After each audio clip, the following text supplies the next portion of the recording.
Bonjour à tous, une vidéo un petit peu spéciale aujourd'hui. D'habitude, je parle de littérature. On travaille sur le style, la structure dramatique. Et là, je vais parler plus d'éducation, de comment on apprend et notamment comment on apprend à l'école. Alors cette vidéo, en fait, elle part d'un constat qui est unanime maintenant, c'est que le niveau des élèves baisse. Alors, il baisse quand même énormément. Donc, il faut trouver les raisons à cette baisse. Et s'il y en a, si on arrive à les discerner et voir quelles peuvent être les solutions. Alors, il y a des raisons qui sont externes à l'école, par exemple la vie dans la famille, le Covid, ça, voilà, par exemple. Les écrans participent de la baisse en fait du niveau et on verra pourquoi. Et il y a des raisons qui sont internes à l'école. Et dans les raisons qui sont internes à l'école, il y a notamment les méthodes pédagogiques de vieilles méthodes qui datent, qui ont 50, 60 ans, mais qui ont toujours cours actuellement. Alors c'est pas parce que c'est des vieilles méthodes qu'elles sont nazes, hein. Des fois il y a des vieilles solutions qui marchent. La roue, c'est une invention qui est très vieille. Je vous déconseille de réinventer la roue, on trouvera pas mieux. Mais c'est vrai que si on demande à un gamin de faire une thèse sur la roue, il y a des chances pour qu'il nous sorte une roue carrée, hein. Donc il faut se méfier des innovations. Voilà. Donc on va démarrer. Ou alors des fois je vais être un peu critique, mais on est d'accord. Les gamins c'est pas des débiles et les profs ils ont envie que les enfants progressent. Alors il y avait cette idée parfois que les profs ou l'institution même voulait crétiniser les masses. Bon, j'y crois pas, je connais énormément de profs, j'en connais pas un seul qui n'ait pas envie que les enfants s'en sortent. Ça, c'est une certitude. Après, au niveau au-dessus, les pédagogues, tout ça, dans les ministres, c'est vrai qu'il y a un tel acharnement dans des méthodes qui sont un peu farfelues que des fois on se demande s'il n'y a pas la volonté de tout péter en fait. Mais bon, on va faire abstraction de ça, on va dire que tout le monde veut que ça marche. Alors, ouais, je démarre par un petit truc marrant. On voit que le niveau baisse énormément, mais par contre que le nombre d'admis au bac monte lui en flèche. Donc évidemment, il y a une entourloupe là-dessous. Alors on va voir peut-être une cinquantaine d'entrées. En fait, je vais aller super vite. Ça va être hyper dense. On va voir beaucoup de choses, des choses, je pense, que vous avez pas entendues. Et l'idée, c'est d'ouvrir des portes, en fait. C'est pas de donner des recettes. Rien de ce que je vais dire est compliqué, d'abord. Je n'utilise pas un vocabulaire spécifique. Il n'y a rien de compliqué. C'est des pistes de recherche. Voilà, je vous en donne une tout de suite, là, pour qu'on puisse démarrer. J'ai marqué nul 0/20. C'est les notes en fait. Les notes, alors il y en a qui étaient pour les notes, contre les notes. Moi j'étais plutôt pour les notes, mais quand j'ai bossé avec mon gamin, alors je vais souvent me référer à ça parce que avec mon gamin on a énormément bossé ensemble. On n'a pas vraiment fait l'école à la maison, mais pas loin. Il avait toujours un peu d'avance. Et donc effectivement quand je bossais avec lui, je mettais pas de notes. Pourquoi? Parce qu'en fait la note, notamment, c'est un moyen de communication. Mais quand on a un seul gamin, il y a rien à oublier. On est avec lui, on sait où on en est. Par contre, quand il y a 30 gamins, c'est vrai que ça peut être un repère pour le prof. Et notamment, la note, elle sert à noter le travail du prof. C'est-à-dire, on fait un contrôle. Voilà, moi, j'ai été prof, par exemple. Je fais un contrôle de maths. Je vois qu'il y a 6 de moyenne. C'est pas que les élèves sont nuls, c'est que j'ai pas su expliquer, ou qu'ils avaient des lacunes, ou que mon contrôle n'était pas adapté. En fait, j'ai fait une super leçon, ils ont bien appris, et puis mon contrôle n'était pas adapté. Donc, en fait, il y a 6/20, donc ça va pas, il faut réajuster.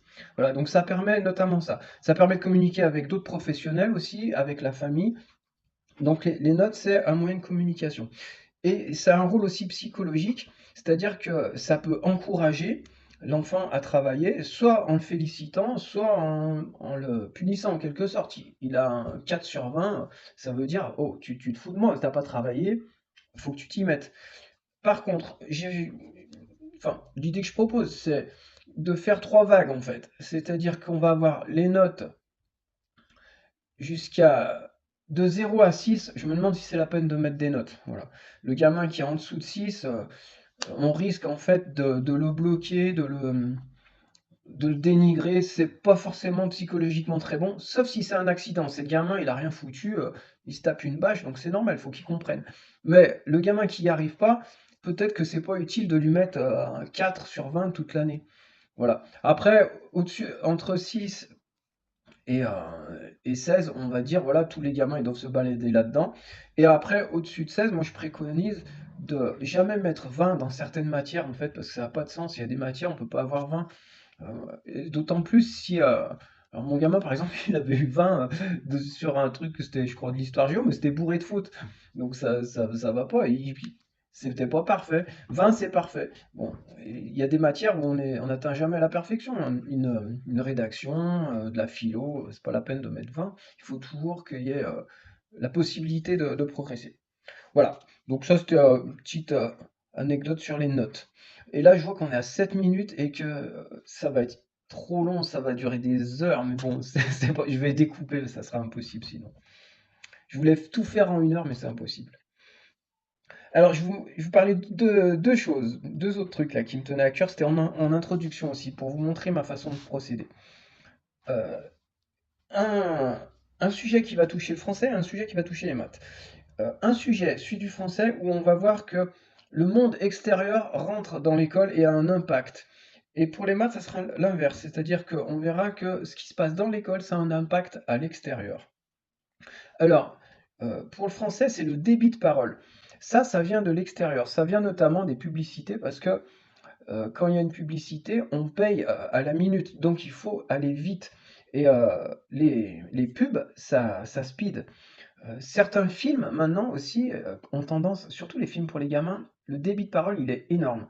Et puis il y a eu un changement aussi à l'intérieur des familles, c'est-à-dire qu'avant il y avait le père qui parlait éventuellement, sauf si c'était un taiseux, la mère qui devait parler avec lui.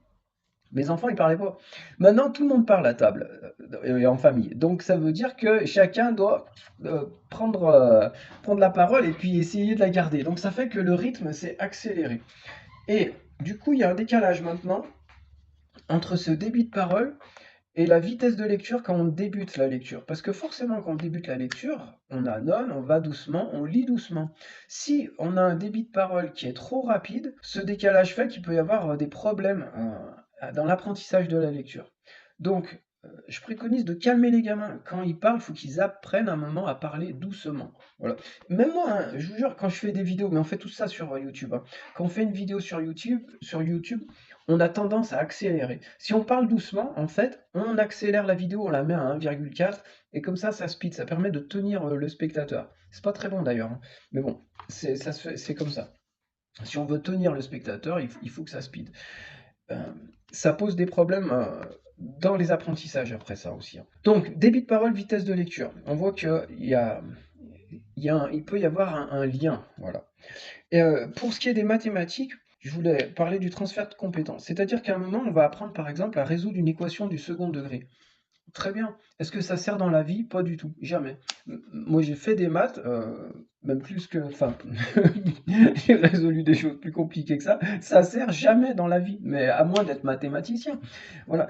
Donc, le but, c'est pas vraiment d'avoir un outil pour la vie, c'est de travailler, de voir qu'il y a une méthode, de voir qu'on travaille, qu'il y a une méthode et qu'on arrive à un résultat. Et alors, je vais faire le distinguo en fait entre résoudre une équation du second degré, chose qu'on demande à des enfants, hein.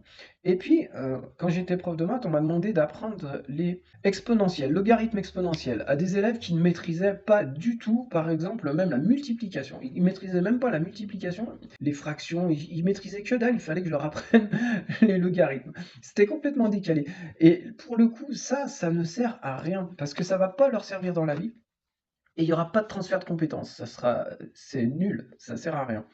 Par contre, d'apprendre la formule de résolution de l'équation du second degré, c'est utile parce que euh, on va apprendre à utiliser une formule et on va pouvoir vérifier le résultat.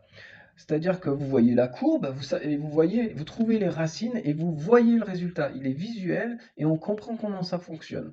Alors que exponentiel et logarithme, ça c'est impossible de comprendre comment ça fonctionne pour des élèves de terminale. Transfert de compétences, faire attention que ce qu'on va utiliser, ça n'a pas forcément une utilité directe, mais ça peut être utile dans la vie, de comprendre comment on utilise une formule, le fonctionnement, voilà. Bon, je continue mon petit périple. Les piliers du développement. Donc quand je me suis lancé dans ces vidéos, je me suis dit, on va parler des apprentissages. Donc j'aurais pu travailler sur spécifiquement la pédagogie et les apprentissages. Mais j'ai préféré partir sur les piliers du développement. Et puis après, une fois qu'on a les piliers du développement, là, on met en place de la pédagogie. Parce que si j'étais parti sur la pédagogie, en fait, j'aurais pu... c'est d'ailleurs un des défauts, hein, d'après ce que j'ai cru comprendre, des pédagogues, c'est que ils font de la pédagogie sans matière, en quelque sorte. Comme si un entraîneur, par exemple, il était entraîneur, mais il n'avait pas un sport. Ou alors un prof de musique, il n'a pas d'instrument, il est prof de musique. Non, il y a toujours un moment où il faut s'appuyer sur quelque chose.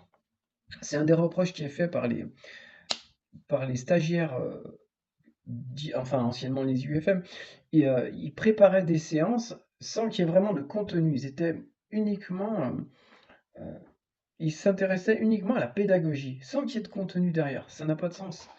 Voilà. Donc les piliers du développement. Pour un enfant, pour un être humain, alors je parle des êtres humains en général, quel que soit le pays, c'est valable pour tout le monde. Il y a qu'un truc, c'est que quand je parlerai de la méthode globale, qui pour moi n'est pas une méthode pour apprendre à écrire, je mettrai de côté les enfants qui sont sourds, parce que les enfants qui sont sourds, peut-être que la méthode globale, ça peut avoir un intérêt. J'en suis pas sûr, mais ce dont je suis sûr, c'est qu'elle n'a pas d'intérêt pour les enfants qui sont pas sourds. Alors les piliers du développement, eh ben, il y a le sommeil. Si on a un problème de sommeil, on n'apprend pas. Voilà. C'est quand on fait du sport, il faut se reposer. Il y a des périodes de récupération. Il y a le sommeil qui est important. Quand on travaille à l'école, c'est pareil. Il faut du sommeil. Et une des raisons pour laquelle le niveau baisse, c'est parce que on a pris des heures de sommeil aux enfants. On a empêché les enfants de dormir parce qu'on leur a donné des écrans. Et ça, en fait, ça a été catastrophique pour leur sommeil et les apprentissages. Donc le sommeil, le stress, l'estime de soi. L'estime de soi est hyper important dans les apprentissages. C'est pour ça que les notes, c'est à manier avec précaution. Voilà, il y a le côté pratique, mais il y a le côté psychologique. La santé en général, la capacité de concentration. Dans les piliers du développement, notamment intellectuel, il y a la capacité de concentration. On verra que les écrans, ça n'a pas amélioré la capacité de concentration, c'est le moins qu'on puisse dire. Voilà, après malbouffe, obésité, addiction, hyperactivité, tout ça, c'est les piliers du développement, c'est des choses dont il faut se préoccuper si on veut que les élèves soient aptes à suivre correctement les cours. Ça, c'est fait. Alors, stylo, je vous dis tout dans le désordre et puis après on en reparle. Stylo, en fait, c'est que quand on va apprendre à être prof, en fait, on n'apprend pas à tenir le stylo, c'est juste un pur délire, quoi, en fait. Quand tu veux écrire, tu tiens ton stylo, donc il faut apprendre à tenir le stylo. Voilà, c'est pas moi qui vais vous le montrer maintenant, mais il faut réfléchir à ça. Dans tous les métiers du monde, quand vous allez être maçon ou peintre, si vous arrivez que vous tenez votre pinceau n'importe comment, le patron il va vous dire qu'est-ce que tu fais? On tient le pinceau comme ça et tu fais comme ça. Mais quand on est à l'école, personne ne nous dit comment tenir le stylo, ça va pas du tout. Voilà. Alors, parmi les délires qui ont fait les délires pédagogiques, l'enfant roi. L'enfant roi, en fait, ça vient, enfin ça vient, c'est l'idée que le gamin, il peut construire son propre savoir. Ah oui, après je vous parle d'un truc comme ça sera fait, c'est à la suite. Faut que je le retrouve. Ah ouais, plus pou, four, stop. Ah ouais, allez, je vous le dis direct. Plus pou, four, stop. Plus c'est l'addition. On pourrait penser que le gamin, il va découvrir l'addition parce que l'addition, c'est quelque chose de logique. Et l'homme, il a un esprit logique. Donc on pourrait s'imaginer qu'en le laissant se débrouiller, il va comprendre et il va retrouver les règles de l'addition. Mais évidemment que non, parce que l'humanité a mis des centaines de milliers d'années à trouver les règles de l'addition, c'est pas un gamin dans sa classe à 6 ans qui va retrouver ça tout seul. C'est juste pas possible. Même si c'était un génie. Alors, il y a cette idée que Pascal, il aurait retrouvé de lui-même je ne sais combien de théorème d'Euclide. Bon, c'est une légende, c'est pas du tout possible. C'est sa mère qui a inventé ça, et puis avec les voisines, elles ont discuté, et puis c'est passé à la postérité. Mais Pascal n'a jamais retrouvé tout seul, voilà, tous ces, euh, tous ces éléments d'Euclide. C'est juste pas possible. Alors, donc, l'addition, pas possible. Pou, P-O-U-X, c'est une convention. Le gamin, on peut le laisser réfléchir. Ça sert à rien, c'est une convention. On a décidé un jour que pou au pluriel ça prenait un x. Donc quand il y a une convention, c'est pas la peine de demander au gamin de sortir ça de son cerveau. Ou alors il va observer et puis il va finir par trouver, mais autant lui dire, c'est une convention, autant lui la donner. Four et stop. Oui, quand on fait des apprentissages, on peut apprendre, on met la main sur le four, on se brûle, on ne la remettra plus. Encore que j'ai travaillé avec, j'étais éducateur avec des personnes handicapées, il y a des gens, ils auraient mis la main sur le four et ne l'auraient pas enlevé, hein. Voilà, donc, mais c'est des cas particuliers, hein. Normalement, on met la main sur le four, on l'enlève et on la remet pas. Voilà. Par contre, stop, stop. Voilà. Quand on arrive à un moment, à un carrefour, c'est marqué stop. Est-ce que là, on va laisser le gamin faire l'expérience? Non, non, parce qu'il la fera qu'une seule fois. S'il se fait écraser, c'est foutu, il n'y a plus de gamin.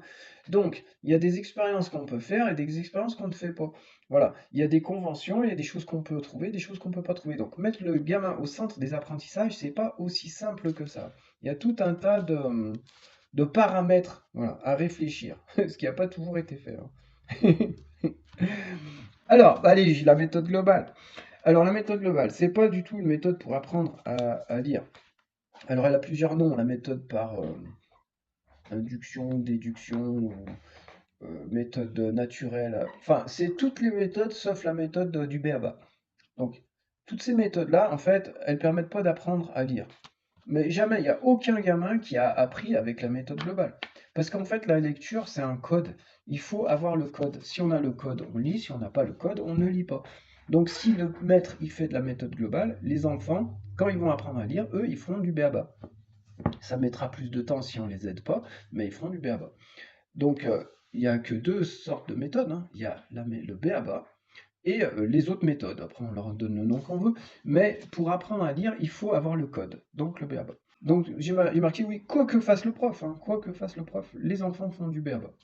Mais ça peut être très long si on les aide pas. Et alors, le problème aussi, c'est que à un moment, je me suis dit, ceux qui ont le plus de jugeote, ils vont y arriver de toute façon, tout seuls, ça les dérangera pas. Le prof, il fera son truc, et puis eux, ils vont bien voir ce qu'il en est. En plus, peut-être chez eux, ils ont un frère, une sœur, ou une maman, un papa qui va les aider, et puis voilà. Mais non, en fait, il peut y avoir des gamins qui ont beaucoup de jugeote, qui seraient très astucieux, mais s'ils sont trop focalisés sur ce que dit le prof, ils vont pas y arriver. Donc on perd pas seulement les élèves moyens, on perd tout, on risque de perdre tout le monde en fait avec cette méthode, hein. Donc il faut faire attention. J'enchaîne des thèmes différents, hein. Je parle un peu de tout, hein. Censure. Pourquoi j'ai marqué censure? Oui, je sais pourquoi. Parce qu'en fait, il y a un bouquin qui est sorti, qui a été présenté pour avoir le prix Goncourt prix Goncourt des lycéens. En fait, c'était un livre pornographique, mais franchement pornographique, scatologique, dégueulasse. Et ce livre, il est arrivé jusque dans les mains de lycéens, proposés par des profs. C'est juste hallucinant, quoi. C'est pas normal. Ça veut dire qu'il y a un problème. Il y a toute une chaîne, en fait, de responsabilité. Il faut essayer de voir comment ça s'est passé. C'est pas possible un livre, il arrive comme ça, jusque dans les mains des gamins. Après, est-ce que c'est de la censure que de ne pas faire lire des livres porno aux gamins? Non, c'est pas du tout de la censure. La censure, ça concerne les adultes. On censure un bouquin, alors ça peut être pour une bonne raison, hein. Voilà, passer un temps, Mein Kampf, c'était censuré. Alors, je ne veux pas donner mon avis là-dessus, peu importe ce que je pense, mais ça, c'était pour des bonnes raisons en tout cas. La censure, elle est faite par des adultes pour les adultes. Souvent, c'est politique. Et souvent, on a envie de dire qu'il ne faut pas de censure. Mais il y a quand même eu des cas dans l'histoire, à Mein Kampf, notamment, ça pouvait se discuter, quoi, à certaines époques. Encore que même maintenant, hein. Autorité. Ah ouais, autorité, en fait, autorité, il y a l'autorité d'en haut et l'autorité d'en bas. l'autorité qui vient d'en haut et l'autorité qui vient d'en bas. En fait, l'autorité qui vient d'en haut, c'est celle de l'institution. Voilà. Par exemple, les profs d'IUFM, les pédagogues, comme je m'attaque un peu à eux, je prends cet exemple. Ils ont l'autorité de l'institution. Le ministère, il y a des inspections, il peut saquer les profs, donc ils ont l'autorité d'en haut. Mais ils n'ont aucune autorité venue d'en bas parce que comme ils ne sont pas efficaces et qu'ils ont des idées farfelues, ils ne font pas autorité. Voilà. Des gens qui font autorité, Jean-Jacques Goldman, en termes de chanson française, il fait autorité. Voilà. C'est nous qui lui donnons cette autorité, c'est l'autorité qui vient d'en bas. Les élèves qui sont face à un professeur qui maîtrise son sujet, le prof a de l'autorité. Parce que les élèves regardent le prof et lui donnent l'autorité. Par contre, le prof qui tape du poing sur la table, qui connaît rien, qui veut juste être menaçant et puis qui dégaine les ordres cols, ça c'est l'autorité venue d'en haut. C'est pas forcément la plus judicieuse. Mais il faut les deux. C'est-à-dire qu'il y a un moment, le prof c'est quand même le prof. Donc il faut qu'il connaisse son sujet, mais il faut pas qu'il hésite aussi à taper du poing sur la table de temps en temps s'il faut. Universalité, mode et modestie. Ah ouais, je mets ça avec ringard réac. Ringard réac. C'est-à-dire que les méthodes pédagogiques, là actuellement, on tourne sur des vieilles méthodes. Donc c'est le moment de renouveler tout ça. Mais s'il y a une méthode qui est ancienne et qui marche, on la garde. Et alors notamment il y a cette idée qu'il faut que le prof il refasse son cours sans arrêt. Non, moi j'avais un cours sur les pourcentages par exemple qui me semblait bien, je le refaisais pas. Je faisais même le même cours quasiment à tout. J'avais quatrième, troisième, second. J'adaptais, je complétais, je faisais de plus en plus compliqué, mais la trame elle était la même. Et si j'avais enseigné pendant 10 ans, je pense que j'aurais gardé la même trame. Si c'est un truc qui marche, on le garde. Il n'y a pas à changer. On va pas réinventer l'eau tiède à chaque fois, ça sert à rien. Hein. Donc c'est pas une histoire de d'être novateur ou pas. On regarde ce qui marche. Voilà. Par contre, quand il y a des méthodes comme actuellement, ça fait 50 ans qu'elles ne marchent pas, là oui, on change. Ah ouais, répétition. J'en suis où c'est. Alors, répétition, rabâchage par corps. Comprendre et oublier, automatisme. Ah ouais. Donc je me suis marqué des mots et après on développe. Quand on veut apprendre quelque chose, il ne faut pas hésiter à faire des répétitions, à faire du rabâchage. Et alors j'ai fait une vidéo sur l'étape de multiplication. Alors particulièrement l'étape de multiplication, on ne peut pas comprendre si on n'a pas appris. Il faut d'abord apprendre, avoir la gymnastique, avoir toute l'étape dans la tête pour après comprendre. Donc ça marche dans ce sens. On apprend par cœur et ensuite on comprend. Quelqu'un qui voudrait comprendre les multiplications sans les savoir, il n'y arrivera pas, c'est impossible. Voilà. Et euh, il faut aussi penser que les enfants, c'est des enfants. Donc, les pédagogues qui ont en horreur le travail répétitif, qui détesteraient travailler à la chaîne, voilà, je comprends, moi j'ai travaillé à la chaîne, j'aimais pas trop ça. Mais quand on est gamin, le fait de répéter, c'est pas du tout quelque chose de désagréable. Au contraire, les gamins, ils aiment bien la répétition. Et notamment quand on leur lit une histoire, si elle leur plaît, le lendemain, il faut leur relire la même. C'est pas grave, on peut la relire et on apprend en fait. D'ailleurs, moi je conseille ça aussi hein, quand je fais les vidéos là sur le style, c'est bien de lire beaucoup, mais c'est bien de relire. Parce que quand on relit, on s'imprègne vraiment de la technique de l'écrivain.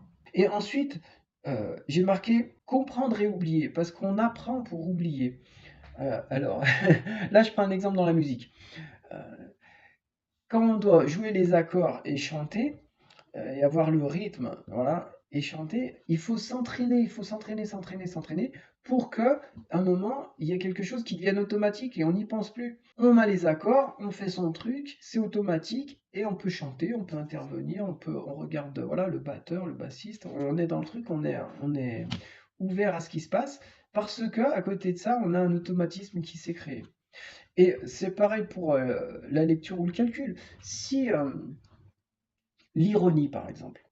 Le gamin qui a du mal à lire, en fait, il va aller au bout de la phrase. Si déjà il comprend ce qu'elle veut dire, c'est bien.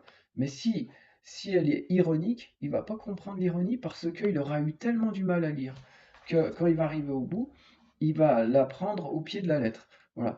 Donc, pour que l'esprit soit libéré, il faut qu'il y ait des automatismes qui se créent et il faut qu'on puisse avoir une partie de l'esprit disponible. Voilà. Pareil pour les tables de multiplication. Si on réfléchit comme un dingue à 6 fois 7, après on est bloqué, on pense plus au problème, on est focalisé sur notre. Je sais pas combien ça fait 6 fois 7. Sur notre opération. Ah ouais, devoir à la maison. Alors, devoir à la maison. Putain, il marche pas ce stylo. On a dit à un moment, non, il faut arrêter les devoirs à la maison. Alors, ça partait peut-être d'un bon sentiment, en se disant, oui, mais il y a des enfants qui, à la maison, personne pour les aider, donc c'est très inégalitaire. Il y a ceux qui a la maman derrière, et puis le petit gamin qui est tout seul, il galère tout seul, personne l'aide, donc ça va pas. Donc, pas de devoir à la maison. Mais c'était faire d'abord un nivellement par le bas, et puis ensuite, quand on demande un devoir à la maison, en fait, on ne demande pas d'apprendre une poésie pour apprendre une poésie. C'était pas ça le souci. Qu'est-ce qu'on s'en fout que le gamin il sache une poésie? Ça n'a aucun intérêt. Mais je connais aucune poésie par cœur. J'adore la poésie, hein, mais je connais aucune poésie par cœur. Et donc, non, quand on envoie un gamin chez lui avec des devoirs, on veut qu'il ait de l'autonomie, de la rigueur, on veut qu'il apprenne la ponctualité, la fiabilité. On lui demande quelque chose, faut qu'il le fasse. C'est tout ça qui est en jeu. C'est pas la poésie, c'est la promesse, c'est l'engagement, c'est l'organisation, c'est ça qui est en jeu. Et ça, on l'a pas en classe. Puisque par définition, c'est quand on sort de la classe qu'il va falloir s'organiser tout seul, qu'il va falloir être ponctuel, ramener les choses, etc. Donc c'était important ces devoirs à la maison. S'en priver, ça n'a pas été la meilleure idée qu'on ait eue.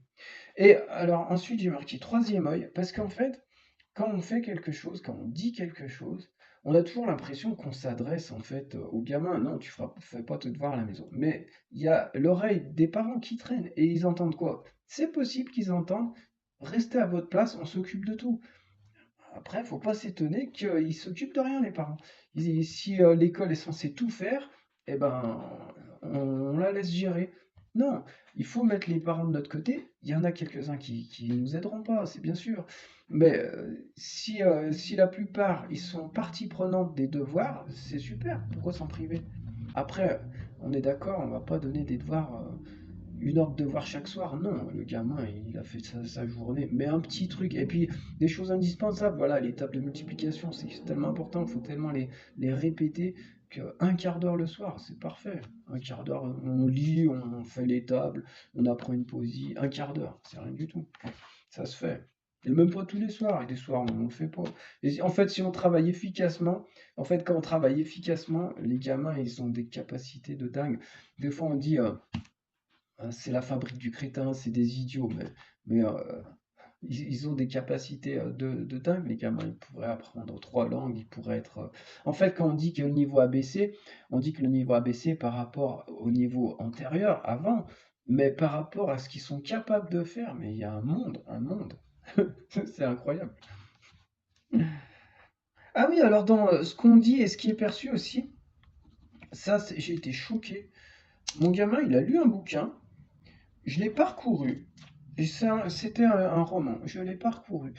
Et le, comment dire, ce qui en est ressorti pour moi, c'est que ce bouquin, en fait, il faisait la promotion de l'esclavage, de la guerre et de l'asservissement de la femme. C'est ce qui en ressortait pour moi. Alors peut-être que je ne l'ai pas lu correctement, mais j'en ai discuté avec plusieurs personnes qui ont eu la même impression. Donc, l'idée, c'est que quand on veut faire lire un texte à un gamin, soit il faut que ça soit très très clair ce que dit le texte, soit s'il y a la moindre ambiguïté, il faut se méfier du texte. Parce qu'on ne peut pas laisser passer un texte qui fait la promotion de l'esclavage, quoi. Ça va pas. Ça casse tout le travail qu'on fait à côté, quoi. Donc, il y a ce qu'on dit et ce qui est perçu. Voilà, ce qui est perçu, c'est très important. Là, en fait, la perception qu'on a eue de ce bouquin, elle n'était pas bonne. Donc, est-ce que l'auteur, il a voulu dire ça ou est-ce que c'était une métaphore? Je sais pas. En tout cas, nous, on a ressenti ça. Ouais, ouais, climat scolaire, discipline. Alors ça participe de l'effondrement. C'est-à-dire que sur 1 heure de cours, en fait, maintenant, il y a des profs, ils passent un quart d'heure, 20 minutes à faire juste de la discipline, c'est-à-dire de dire enlève ta casquette, Je suis allé chez le coiffeur. Enlève ta casquette, bientôt ça sera mets pas tes pieds sur la table, descends de la table, je sais pas. Non, ouais, on passe un temps fou à faire de la discipline. Moi, ça m'est arrivé dans une classe. Je suis arrivé dans la classe, c'était n'importe quoi. J'ai dit non, j'arrête. Je suis resté une journée. Quand on peut pas travailler, on peut pas travailler. Force des institutions. Ah ouais, la force des institutions. Euh, C'est-à-dire que ils ont quand même réussi je parle du ministère, ouais, les institutions, l'éducation nationale, quoi. Ils ont réussi à faire passer des méthodes, mais complètement loufoques, pendant des années, et sans que les profs se rebellent, quoi. Alors, je sais, il y a les inspections, ils risquent leur avancement, des pertes de salaire, mais quand même, quoi. Donc là, moi, je milite pour la liberté pédagogique et puis pour la rébellion un petit peu. Faut pas qu'un inspecteur qui n'y connaît rien, il vienne et puis qu'il explique au prof comment il doit travailler. C'est parce que c'est ça actuellement. Les inspecteurs, les pédagogues, c'est des gens des fois qui n'y connaissent absolument rien et qui viennent expliquer comment ça fonctionne. Ça va pas, ça va pas du tout. Non, c'est les profs qui savent le métier, c'est eux qui doivent faire les choses, qu'on les laisse faire. Il faut qu'on les laisse faire. Ils veulent choisir leur méthode, ils choisissent leur méthode. Après, s'il y a un prof, on s'aperçoit que ses élèves, ils captent rien. Mais bon, ça sera, je pense que ça sera très rare. Et puis, par exemple, la méthode globale, c'est même pas la peine de l'interdire. Liberté pédagogique, chacun fait ce qu'il veut. Personne fera cette méthode si on a le choix, c'est sûr. Elle va finir par disparaître. C'est parce qu'on l'a imposé qu'elle est là. Mais si on laisse la liberté, elle va disparaître. Personne ne fera ça. Le cancre. Ah ouais, le cancre. J'avais fait une vidéo là-dessus. C'est un poème de Prévert.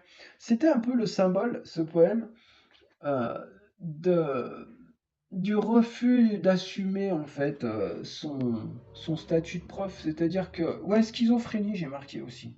C'est-à-dire qu'il y a un côté schizophrène. Quand on est prof, on veut être à la fois le rebelle et puis celui qui est prof. Donc quand on est prof, il faut assumer l'autorité. Il y a un moment, il faut assumer l'autorité, il faut être adulte et on peut pas, euh, voilà, on peut pas être un rebelle, vouloir monter sur les tables, tout péter. Voilà, sinon, faut pas être prof. C'est comme quand on est parent, il y a un moment, voilà, imaginons, je suis chanteur, je chante du rap ou du reggae. Bien sûr que si je chante, je vais être pour la légalisation du cannabis ou pour je ne sais quoi. Mais après, si j'ai des gamins, je vais pas leur filer de la drogue. Voilà, c'est ça, ce que j'appelle le côté schizophrène. Et les profs, ils ont ce côté un peu. Ils ont eu en tout cas ce côté où ils n'ont pas voulu assumer le fait qu'ils avaient l'autorité et par exemple il fallait que les gamins ils mettent en place eux-mêmes les règles de vie. Non, c'est l'adulte qui gère quoi. Après ça n'empêche pas de demander aux gamins, de les faire participer, mais voilà, sinon c'est de la pure hypocrisie. On dit aux gamins mettez en place les règles de vie. Bon, d'abord on sait très bien qu'on va cadrer tout ça, donc faut assumer dès le départ. On va cadrer et puis c'est le prof qui décide. Ouais, donc le cancre, c'était pas le meilleur poème à donner aux gamins. Moi, quand j'étais gamin, j'étais un cancre. Il faut donner le tableau noir du malheur. Non, il faut donner envie aux gamins d'aller à l'école. Et c'est pas le tableau noir du malheur. Et j'adore ce poème, on est d'accord. Ah ouais, le fan liberté pédagogique. Pourquoi le fan? Parce que une fois, j'étais en classe nature avec des gamins. C'était des maternelles, et puis bon, c'était une vingtaine, je sais pas combien, hein, on va dire une vingtaine. Et on se baladait dans la forêt. Et donc moi j'avais l'œil aiguisé à cette époque et je furetais de partout, je regardais la forêt en espérant découvrir quelque chose à leur montrer. Et je suis passé à côté d'un faon qui était couché dans l'herbe et je ne l'ai pas vu. Et c'est les gamins qui l'ont vu. Voilà. Tout ça pour dire qu'en fait, quand on est nombreux à chercher, on trouve plus facilement. Il suffit pas d'avoir quelqu'un d'affûté pour trouver. Non, il faut être nombreux à chercher. Donc la liberté pédagogique, c'est ça aussi l'idée, c'est que plus on sera nombreux à chercher des méthodes, à essayer de travailler, et plus on trouvera de bonnes méthodes. Parce que actuellement, on était tous sous le carcan d'une seule méthode, par exemple. Il faut faire comme si, voilà, faut pas déroger à la règle. Manque de bol, c'était pas des bonnes méthodes. Non, ça n'a pas marché et le niveau a baissé. Non, il faut laisser la liberté pédagogique et puis les gens ils vont discuter. En plus maintenant il y a Internet, il y a les réseaux, ils vont s'échanger des idées et ça va permettre de progresser. Donc liberté pédagogique. Et on va trouver le petit fond. Ah ouais, bienveillance. Il y a un million de trucs, hein. Au bout d'une heure, j'arrête et puis on fera une pause et je referai autre chose. Bienveillance. Alors, en fait, on est dans l'ère de la bienveillance, mais à un point délirant. Je vous donne, je vous raconte une anecdote et ça va me permettre aussi de dire que des fois, il vaut mieux pas de formation qu'une formation. Alors, pour ce qui est des professeurs, je pense qu'il vaut mieux actuellement pas de formation qu'une formation. Je pense que la formation qui est donnée aux profs, elle est mauvaise et elle risque de leur laisser des séquelles.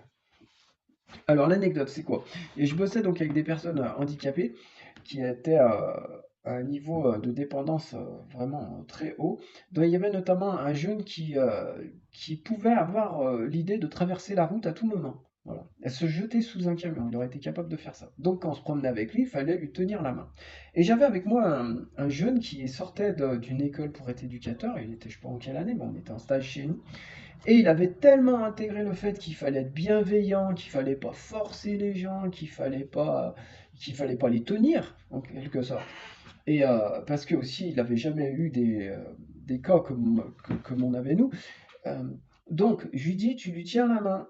Eh ben non, il voulait pas le tenir. Il a fallu que je me fâche, que je lui explique qu'il mettait la vie du gamin en danger s'il ne le tenait pas. Et il a fallu qu'il voie de lui-même que le gamin était prêt à faire n'importe quoi pour qu'il le tienne. Voilà. Il fallait tenir la main de ce gamin, sinon il risquait sa vie. Donc la bienveillance, là pour le coup, c'était de le cadrer, parce que sinon il se jetait sous les roues du premier camion qui passait. Donc la bienveillance, c'est de protéger les gens qui sont en situation de faiblesse. C'est ça la bienveillance, même s'il faut les cadrer de temps en temps. Ah oui, alors, 3 livres. 14. 3 livres. Je vous parle de 3 livres et je vais vous parler de Tocqueville, de Rousseau et puis d'un autre livre. Je vous donne pas le titre parce que ça me saoule. Donc, pourquoi? Parce que si le niveau baisse, si le niveau en lecture baisse, ça veut dire que des gens comme Tocqueville, ça va devenir inaccessible. Or, c'est un auteur qui est quand même relativement sympa. C'est dommage de se passer de Tocqueville. Voilà. Il nous dit des choses qui sont assez pertinentes. Et donc, si on ne comprend pas, on peut passer à côté. Et tout le monde n'a pas la capacité. Moi, par exemple, euh, quand j'ai lu Tocqueville, j'ai appris des choses que j'aurais pas pu penser par moi-même. Il a fallu qu'il me mette sur la piste, qu'il m'aide parce que c'était des choses un peu complexes et je pense pas à tout. Donc ça a été une aide pour moi. Euh, Ne pas pouvoir lire ce genre d'auteur, c'est dommage. Rousseau, dans un autre registre, Rousseau, c'est important de le lire, mais c'est important aussi de comprendre et de comprendre que peut-être à certains endroits il s'est trompé. Et pourquoi il s'est trompé? Si on n'est pas en capacité de lire correctement et d'avoir un œil critique, eh ben, c'est pareil, on perd. Et l'autre bouquin, ouais, c'est celui dont j'ai parlé avant. Bon, je vous en parle pas, on s'en fout. Jeu de plateau, ah ouais, jeu de plateau, c'est alors, je suis tout à fait opposé au fait qu'il faille s'amuser à l'école. Non, on a voulu que les enfants s'amusent à l'école, résultat, ils s'amusent pas et ils n'apprennent pas mieux. Donc, quand on travaille, on n'est pas là pour s'amuser, et on peut prendre du plaisir en travaillant, il n'y a pas de souci. Et d'ailleurs, les enfants prennent du plaisir en travaillant, mais l'objectif, c'est pas de s'amuser. Pour autant, les jeux de plateau à faire en famille ou à l'école de temps en temps, c'est hyper important, notamment pour l'apprentissage des mathématiques. Et alors ça, je trouve que les dés, le jeu de plateau, travailler avec 2 dés, c'est vraiment très formateur. Et c'est dommage de s'en passer. Dans les familles, il faut vraiment les inciter à jouer au Monopoly, aux petits chevaux, tout ça. Ça donne une dextérité, en fait, une vivacité à l'esprit que, qu'on a du mal à trouver autrement, en fait. L'âge des apprentissages. Trop tôt, trop tard. Alors, oui, il est tout à fait possible. Alors là, j'ai pas de certitude, mais il est tout à fait possible que si on laisse passer le cap, c'est-à-dire que si on apprend trop tard, par exemple les mathématiques, c'est tout à fait possible que ça soit très difficile par la suite. Alors, par exemple, la musique. Un gamin qui démarre la musique assez jeune, il va s'en sortir assez bien, assez vite. Moi, j'ai démarré la musique tard, bah, je galère. Voilà. C'est possible que pour les mathématiques, notamment, ça soit pareil. Pour les langues, c'est pareil. Mais les langues, je tiens à dire que ce qu'on fait actuellement, ça sert à rien. Donc, soit on le fait comme il faut, soit c'est pas la peine, ça sert à rien. Donc il faut pas se stresser, on peut avoir pris du retard, on rattrapera, mais il faut garder en tête qu'on peut avoir des séquelles. Et notamment les enfants qui ont eu un retard de développement à cause des écrans, euh, il faut pas trop traîner quand même, parce que il peut y avoir des séquelles. Alors j'aime bien être optimiste et dire on s'en sortira toujours, mais il faut avoir conscience que ça peut être difficile. Ça, c'était pour l'âge des apprentissages. Et alors, les pédagogies qui disent oui, il faut faire ceci à tel âge, ceci à tel âge, ça, faut se méfier. Ils disent des fois n'importe quoi. Et par exemple, j'ai fait une vidéo sur les tables de multiplication, enfin sur les opérations générales. Euh, Vouloir faire la division quand le gamin il a 12 ans ou je ne sais quel âge, c'est n'importe quoi. Il faut faire le plus tôt possible, le plus tôt possible, et les quatre opérations parce qu'elles fonctionnent en même temps. Alors évidemment, on commence par l'addition, on termine par la division, mais assez rapidement, parce que tout ça, ça fonctionne en même temps. Et quand on fait de l'addition, si on fait pas la soustraction, le gamin, il voit bien que c'est bancal. Donc on fait la soustraction. Pareil pour la multiplication, ça marche avec la division. Tout ça, ça se tient. Si on fait pas en même temps, ou si ça se suit pas rapidement, c'est bancal, on ne comprend pas. Donc il faut que tout ça, ça soit des blocs en fait. Et pas trop traîner. Si on retarde les apprentissages, on gagne rien du tout. Faut se méfier de toutes les études sur l'âge des apprentissages, hein. Souvent, c'est bidon.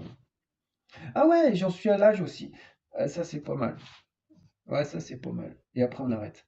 En fait, quand vous êtes face à un gamin, vous vous dites, il a 6 ans, il a 7 ans, il a 8 ans. Mais en fait, son cerveau, il a des millions d'années d'évolution. Donc, vous n'êtes pas face à un gamin qui a 6 ans, vous êtes face à un gamin qui est le résultat de l'évolution et son cerveau, il a des millions d'années.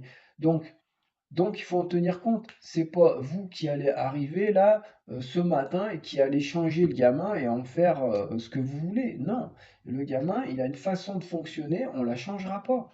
Voilà. Si toute l'évolution de l'humanité, elle a fonctionné dans un sens, tel que par exemple, il a besoin de sociabilisation, il a besoin de répétition, il a besoin d'imiter. Par exemple, les gamins, ils ont besoin d'imiter. Ben, c'est pas la peine de vouloir ne pas utiliser ça, ça sert à rien, on n'y arrivera pas. Il faut faire avec. Donc, l'âge des enfants, c'est pas l'âge qu'ils ont. Ils ont en fait un cerveau qui a des millions d'années. Il faut faire avec. C'était ça le petit truc. Allez, on arrête. On a fait une bonne heure. Allez, je termine sur une note un peu, un peu méchante. Farfelus et charlatans. Ouais, toutes les méthodes pédagogiques qui ont cours depuis 50 ans, tous ces vieux machins là, il faut tout me balayer ça. Ce sont des charlatans. Il y a beaucoup de farfelus là-dedans. C'est pas très sérieux. Donc, liberté pédagogique, faites à votre sauce, n'écoutez personne. Faites essayer, voilà, après discuter, aller pêcher des idées à gauche, à droite, mais il faut se méfier des modes, du ministère. Et ouais, les ministres. Bientôt, il faudra rajouter une année d'études en fin de cycle pour apprendre le nom de tous les ministres qu'il y a eu depuis les 10 dernières années, tellement ils sont nombreux. Donc, tout ça, c'est bidon. Ah ouais, si, autorité, estrade. Estrade, ouais, autorité. Donc là, j'avais dit l'autorité du haut, l'autorité du bas, l'estrade. Ils ont été nous enlever les estrades dans les classes quand même. Ils ont enlevé les estrades dans les classes. Mais quelle idée, quelle idée. En fait, l'estrade, c'était pour que le prof il soit un peu au-dessus, ou que quand on appelle un élève au tableau, on le voit mieux, il est debout, il est devant la classe, il est un petit peu au-dessus, il raconte sa poésie ou ce qu'il a concocté, et, euh, et tout le monde le voit parce qu'il est un petit peu au-dessus. Mais ils ont enlevé les estrades. Ça n'a aucun sens. Allez, j'arrête. Je ferai une autre vidéo, je pense, sur tout ça. Moi, ça me passionne, je trouve ça génial. Les gamins, ils vont progresser, je suis optimiste. Et les profs, il faut qu'ils se rebellent, il faut pas qu'ils écoutent les inspecteurs. Il faut qu'ils disent oui, oui quand il y a l'inspecteur qui vient. Et puis dès qu'il est parti, on ressort notre petite méthode à nous et on fait notre truc. Allez, bisous à tous, ciao.